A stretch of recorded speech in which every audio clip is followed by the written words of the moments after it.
Hello.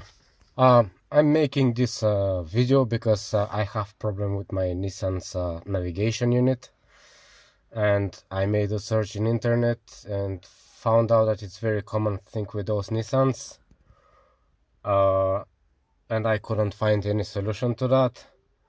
But a couple of days ago I found out that there's a thing that helps me get around it, because now I'm gonna show the problem. It's like this right side just doesn't respond to touch, and it's when you go to the left it just doesn't work. And one day, because I was angry and was trying, and found out that if I touch with 2 fingers like this, it works,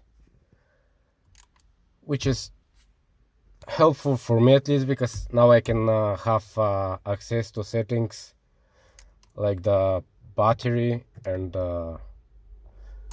others I couldn't make the schedule before. Now I have access to that, and I can change it at any time. And I just hope that it will help other people too. And please let me know if it works for you, because if it's common problem, it should be common solution. Thank you for watching.